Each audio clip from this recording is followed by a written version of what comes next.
even ask a friend or family member. What are some of your most amazing qualities? Thank you. All right, let's begin with a piece of paper that's vertical. Bring the bottom of the paper to the top. Hold it still with one hand and then fold the bottom. Now, you'll have two pieces of paper at the top. Bring one of those down to the bottom fold. Make sure you match those edges up really well before you fold. And then repeat the same process to that other sheet of paper. Now, unfold just one. And this is where we will draw your mask portrait.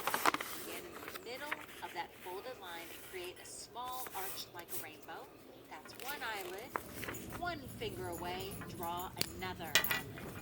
Go ahead and use a horizontal line to close that shape, making kind of a half circle shape.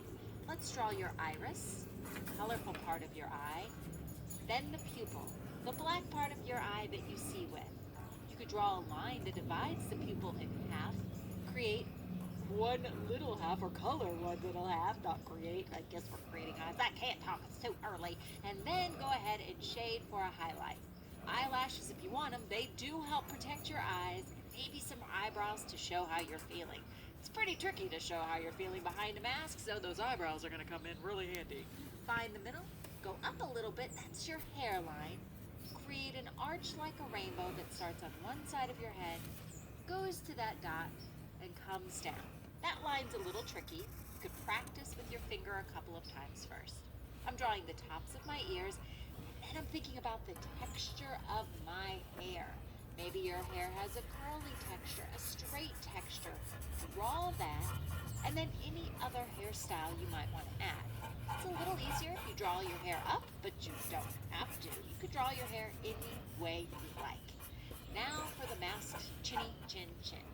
Find your chin, and then starting at the side of your face, go down to that dot you've created, and go back up. I know I'm going really fast. Just hit the pause button or rewind if you need to. Now for the mask, I'm drawing a line that starts at that dot I created and then arching from one side of my face to the other. Now you get to design your mask. One of the best things about wearing a mask is all of the cool, fun, and funky patterns that I've noticed on them. So create your very own. Then draw two lines that come down for your neck. Let's talk about different hairstyles. Maybe you have bangs or hair that goes over your forehead. Maybe you have short hair that's straight. Think about those textures as you start to draw. Let's go over how to draw that mask one more time because I know I went pretty fast. Draw that curved line and then again, think of a pattern. Ooh, look at me, I'm thinking. Ooh, stripes sounds great. So I'm going to add stripes. I could even color them in the color of my favorite sports team. Who am I kidding? I don't watch sports. This I unfolded my paper, and in the top rectangle right under my face, I'm going to draw my chin. This time without my mask. I'm repeating the same process of putting a small dot there and bringing my lines down very slowly. Again, you might want to practice with your finger first because it can be a little tricky to draw such a large line. Now, think of your nose. Remember to draw it below the crease and your mouth. I have a lot of space, so I'm going to draw a great big grin on my face. But you could draw your mouth any way you like. I'm just giving you a couple of different ideas. Maybe you want to have a tongue. I always use like a little flying bird for my tongue. A little chinny chin chin, and then your teeth. If you're missing some teeth, thank you, Tooth Fairy, for delivering that little dinero under my pillow. Then you can draw some of your teeth missing. This is your time to draw your good-looking self. So, get creative. Drawing two lines down for my neck, and then I'm going to just close that with a curved line to show that my neck has the form of a cylinder.